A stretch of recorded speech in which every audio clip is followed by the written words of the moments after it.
Si abres una Biblia cristiana protestante y miras el índice, notarás que los primeros 3/4 son una colección llamada el Antiguo Testamento. Si miras la lista de libros, verás que está formada por 39 obras más pequeñas que se agrupan en 4 secciones principales. Las primeras 5 son llamadas el Pentateuco, seguidas de los libros históricos, luego los libros poéticos y finalmente los libros de los profetas. Ahora, eso parece bastante simple, pero en realidad es mucho más complicado e interesante. Este orden de libros en un solo volumen llamado Antiguo Testamento es una tradición cristiana tardía que se desarrolló después de Jesús y los apóstoles. En la antigua tradición judía, estas obras estaban todas en rollos separados y se concebían como parte de una colección unificada en 3 partes llamada Tanakh. Es un acrónimo hebreo para Torá, que significa instrucción, Nevi'im, que significa profetas, y Ketuvim, que significa escritos. Ese Tanakh tiene los mismos libros que el Antiguo Testamento protestante, pero en un orden diferente. La Torá corresponde al Pentateuco, pero los profetas consisten de 4 libros históricos narrativos y luego 15 obras que reciben su nombre a partir de profetas específicos. Después siguen los escritos, una diversa colección de textos narrativos y poéticos. Ahora, este diseño en 3 partes es muy antiguo. Es referido en los textos judíos antiguos, como en los rollos del Mar Muerto, el libro de Sirásida e incluso Jesús de Nazaret lo mencionó. Y eso es porque esta forma en 3 partes está entretejida en los mismos rollos. Si pones atención, descubrirás que cada rollo ha sido coordinado mediante referencias cruzadas que unen cada obra a la colección en 3 partes. Entonces, ¿quién juntó todos estos rollos? Fue un proceso largo. Algunos de los contribuyentes famosos son nombrados como Moisés y David, pero la mayoría de los autores permanecen anónimos. En la Biblia son llamados simplemente escribas o profetas. Estos rollos tomaron forma a través de la historia de Israel, conforme las generaciones de escribas proféticos reunieron historias y poemas más tempranos y los integraron en composiciones más grandes, y eventualmente moldearon todo este material en una librería unificada de rollos, el Tanakh. Es claro, a partir de los textos en los Salmos y los Profetas, que estos escribas proféticos creían que el Espíritu de Dios los estaba guiando a lo largo de todo este proceso, que a través de estas palabras humanas Dios le habla a su pueblo. Esta es la razón por la que atesoraban estos textos, estudiándolos y componiendo una colección unificada. No sabemos cuándo exactamente fue terminado el proceso, pero fue en algún momento en los últimos siglos antes del tiempo de Jesús. Es su forma final. El Tanakh ofrece una interpretación profética de la historia de Israel que dice revelar los propósitos de Dios para rescatar a todo el mundo. Y aunque no podemos hacer justicia a la colección entera en solo un video, es útil que hagamos un repaso general de lo que tratan estos rollos. La Torá comienza con Dios creando y bendiciendo un gran terreno, nuestro muy buen mundo. Dios se lo confía a una criatura que refleja la imagen divina, un humano, o en hebreo, Adán. Dios comisiona a la humanidad para gobernar el mundo como reyes y reinas de la creación. Y la pregunta es si ellos confiarán en la sabiduría de Dios para discernir el bien y el mal, o tomarán autonomía y definirán el bien y el mal por ellos mismos. Pero hay otra criatura con los humanos, la misteriosa serpiente. En su rebelión contra su creador, engaña a los humanos para que se rebelen neciamente contra la generosidad de Dios. Como resultado, la humanidad es separada de su fuente divina de vida y exiliados del jardín de la bendición para morir en un peligroso desierto. A partir de ahí, la humanidad continúa esparciendo y redefiniendo el bien y el mal, y las cosas rápidamente se ponen mucho peor. Ellos construyen ciudades plagadas de violencia y opresión, lo que conduce a la fundación de una ciudad llamada Babilonia, donde las personas se exaltan a sí mismas como si fueran Dios. Y así se establece el conflicto básico de la trama de la Biblia entera. Dios quiere bendecir a su mundo y gobernarlo a través de los humanos, pero ahora los seres humanos son el problema. Están bajo la influencia de la maldad, son estúpidos y miopes y se dirigen a la autodestrucción. Y todo esto nos prepara para la solución de Dios. Necesitamos una nueva clase de humano. Así que Dios promete que vendrá un nuevo humano que no se rendirá delante de la serpiente. De hecho, la quebrantará y será quebrantado por ella. A partir de ahí, la historia sigue el linaje de la promesa hasta un hombre y una mujer, Abraham y Sara. Dios les confió la misma bendición divina dada a la humanidad en la primera página. Así que ellos dejan Babilonia para ir a una nueva tierra, similar al jardín que Dios le promete que le dará a su familia. Lo que sigue es la historia de la familia de Abraham. 3 generaciones, Abraham, Isaac y Jacob, seguidos de 12 hijos. Y nuestra esperanza es muy alta hasta que leemos su historia familiar muy disfuncional y destructiva. Ellos mienten, hacen trampa y casi se matan entre ellos, sin mencionar los escándalos sexuales. Pero, ¿qué esperabas después de la historia del jardín? Ellos son seres humanos. Eventualmente, la familia de Abraham termina exiliada en Egipto.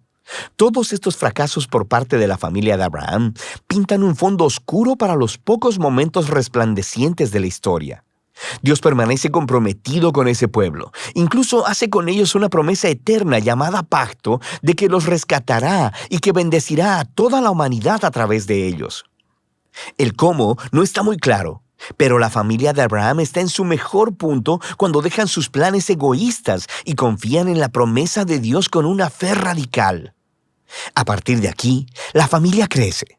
Terminan esclavizados en Egipto y se nos presenta al otro personaje principal de la Torá, Moisés.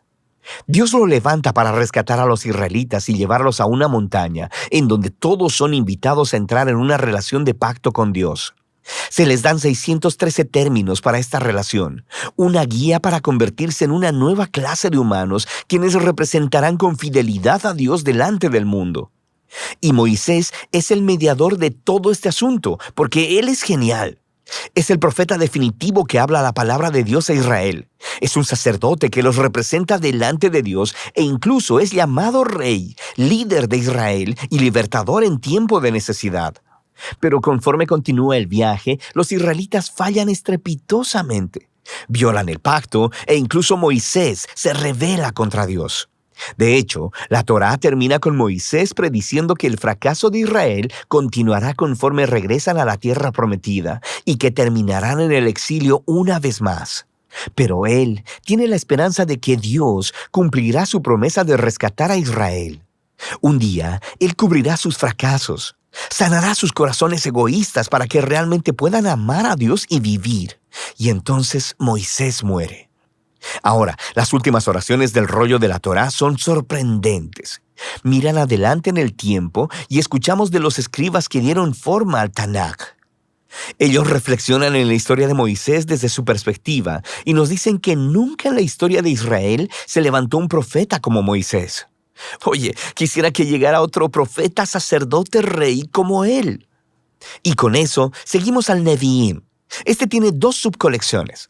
Primero, los profetas tempranos, 4 obras narrativas sobre la historia de Israel en la tierra prometida, contada desde la perspectiva tardía de los profetas. Las cosas empiezan muy bien con el liderazgo de Josué. Se nos dice que él es exitoso porque es justo como Moisés y medita en la escritura día y noche. Pero eventualmente, incluso Josué fracasa, empezando el largo y violento descenso de Israel a la autodestrucción, como Moisés y la historia del jardín anticiparon. Estas historias se enfocan principalmente en el fracaso de los reyes, profetas y sacerdotes de Israel. Cómo ellos mienten, hacen trampas, se matan unos a otros y adoran a ídolos. Es básicamente una repetición más larga y sangrienta de los fracasos de sus antepasados, pero hay algunos momentos resplandecientes. Dios reafirma su promesa de pacto de bendecir a la humanidad a través de un nuevo humano. Será un rey del linaje de David. Tienes algunas historias de personas como David y Salomón que tienen momentos como Abraham, cuando confían en Dios, pero nunca dura mucho. Y por supuesto, la familia de Abraham termina justo ahí donde empezó, conquistada y exiliada en Babilonia. Pero recuerda, toda esta historia está siendo contada desde la perspectiva posterior de los profetas, y ellos saben que el exilio no es el final. Así que diseñaron estas historias del pasado de Israel como indicadores a su esperanza futura. Cuando Dios rescate a su pueblo de Babilonia, enviará un nuevo rey que será como lo fueron Moisés, David y Salomón en su buena época. De hecho, de eso trata la segunda parte del Nevi'im, los profetas tardíos. Hay 3 obras largas y 12 obras cortas, conectadas con profetas específicos. Este diseño intencionalmente recuerda a los 3 más 12 ancestros de Génesis, cuyas historias de fracaso contienen las semillas de esperanza futura. Estos rollos proféticos están llenos de referencias cruzadas que enlazan a la narrativa de la Torá y los profetas y siguen desarrollando la historia. El trabajo de los profetas de Israel era ser como Moisés al acusar al antiguo Israel por su fracaso y corrupción y advertirles acerca del resultado inminente, el gran día del Señor que terminó con la derrota y el exilio en Babilonia. Pero los profetas también prometieron que Dios tenía el propósito de purificar a su pueblo y recrear un nuevo Israel, quien sería fiel como lo fue Abraham. Ellos vivirían en una nueva relación de pacto con Dios bajo la autoridad de un gobernante prometido que es descrito como un nuevo Moisés, pero llamado como David. Él será quien restaurará la bendición de Dios a todo el mundo. La conclusión del Nevi'im es justo como la Torá.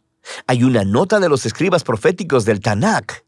Ellos reflexionan en la historia hasta ese punto y exhortan a los lectores a anticipar la llegada de un profeta como Moisés, a quien llaman Elías. Él anunciará la llegada del Dios de Israel para purificar y salvar a su pueblo. A partir de aquí, nos dirigimos a la tercera y última subcolección del Tanakh, una diversa colección de rollos. Cada uno ha sido diseñado para conectar con temas claves de la Torá y los profetas, y desarrollarlos todavía más a través de un elaborado tapiz de referencias cruzadas. Por ejemplo, el rollo de los Salmos es presentado por 2 poemas que están coordinados con el principio de la Torá y los profetas. En el primer salmo se nos presenta al justo, quien es descrito como un nuevo Josué, un exitoso líder que medita en las Escrituras. Él es como el rey prometido a Moisés y como el eterno árbol de la vida en el jardín del Edén. El Salmo 2 identifica a esta figura. Es el rey prometido, el Hijo de Dios, del linaje de David, quien derrotará la maldad entre las naciones y restaurará la bendición de Dios al mundo. El resto del rollo de los Salmos enseña al pueblo de Dios cómo orar conforme esperan por esta esperanza futura. Luego tenemos los rollos de sabiduría, que abordan algunas de las preguntas más difíciles que surgen de la historia de la Torá y los profetas. Proverbios suena como Moisés en la Torá. Confía en Dios, sé fiel y obediente, y tendrás paz y éxito.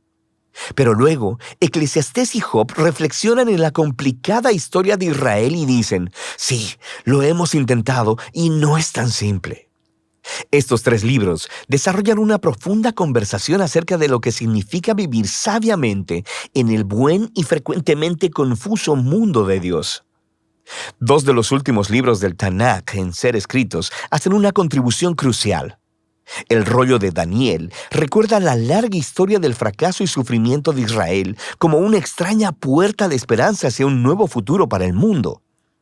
Un día llegará el nuevo humano prometido en la Torá y los profetas. Será pisoteado por las salvajes inclinaciones de la humanidad hacia el mal, pero luego Dios lo vindicará y lo levantará para gobernar el mundo en divino poder. Finalmente, el rollo de Crónicas recuenta la historia entera del Tanakh, desde el principio hasta el regreso de Israel del exilio. El autor se enfoca en la promesa de Dios a David de un rey futuro que reunirá al pueblo de Dios en una nueva Jerusalén y traerá bendición divina a las naciones. Las últimas líneas del rollo de Crónicas han sido coordinadas con textos claves por todo el Tanakh.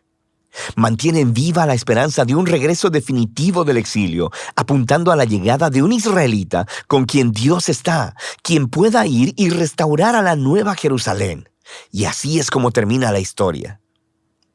El Tanakh es una majestuosa e intencionalmente diseñada colección de antiguos rollos hebreos.